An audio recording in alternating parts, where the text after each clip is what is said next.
So World of Warcraft Midnight is shaping up to be a very promising expansion, releasing on March 2nd of 2026.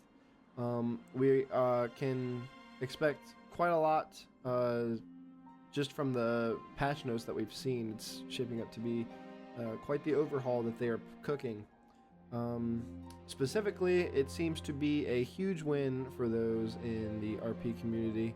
For those of you who don't know, my home realm that I play on is Moonguard. I am heavy into the RP scene, a lot of storytelling. It's basically like Dungeons and Dragons set within the World of Warcraft. With Midnight on the horizon, we just want to go over some of the major things that are happening in the beta right now that are sizing up to be very big W's for the RPers here.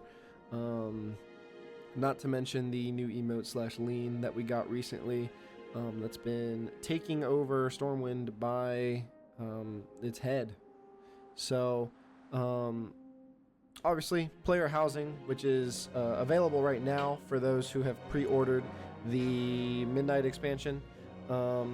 You have the ability to go in and build your own player house.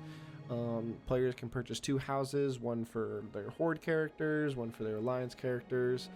Each faction has their own kind of neighborhood zone where these houses are placed and kept at. Just because you're an Alliance player doesn't mean you won't have access to a Horde house. If you just make a Horde straight out the gate just for the second house, you can access both houses from both factions. However, you are limited to 1 house per faction. Doesn't seem like they're giving us individual houses for our alts and our different tunes. However, there have been words of potential import codes coming soon, which would basically give everyone individual housing for each of their characters. Not only are the interiors completely customizable, but the exteriors are also pretty sizable. Lots of room for decoration with foliage, outside decorations and furnitures, buildings. We don't have access to outside lighting yet, but that is something they mentioned was on the horizon. They did a super well job with the overall system of placing stuff. It's very intuitive, very easy to grasp, and there's a lot of freedom with what you can do. There's been a lot of players that have came up with crazy ideas using items in ways that they weren't supposed to be used. And overall, just a lot of creative outlets being sated with this player housing. If you follow me on TikTok, you know that I covered this player housing a while ago. I mentioned that I was turning my player house into a bar. I'm happy to say my dream has come true. I'm very happy with the way it turned out. It looks really good. So, player housing, huge W. The other major thing that's coming with Midnight and will be live as of the pre-patch, which drops on January 20th Americas and January 21st EU, is the overhauled transmog system. So basically, transmog is getting a complete makeover. No longer are the days of spending thousands of gold several times a day to alter the way that you look. Every transmog is now dedicated to that armor slot, not that armor item. Basically what that means is if you change your helmet to invisible and you get a new helmet later on that's better statistics wise, then when you equip that helmet, you will not have to go back and retransmog that helmet to invisible later on. So signing certain transmogs to each armor slot doesn't cost any extra gold, so we'll be saving a lot of money. I have spent hundreds of thousands of gold transmogging several times throughout the day. Not only are we getting these outfit slots, we will be able to make them very situational. And what this means is there is a system that is basically an if-then, if you are any privy to computer languages, where if this happens, then this happens. So as you can see in this footage that I recorded, We can do situations such as an outfit for swimming. If you jump into the water, you will automatically swap over to a swimming outfit if you so choose. Alternatively, for Drakthir and Worgen and any potential races that would have two visages, that's something you can set situationally as well. As a Worgen main, we know the pain of helmets not looking very good on us. So with this new situational set, you can make it so, you know, your human form, you're wearing a helmet, but as soon as you pop into Worgen form, that helmet goes away. On top of all of this, and probably the biggest dub, not only for RPers, but for collectors in general, is the new set collection rules. Basically, layman's terms, anything you collect on a tier will unlock said appearances on the lower tiers.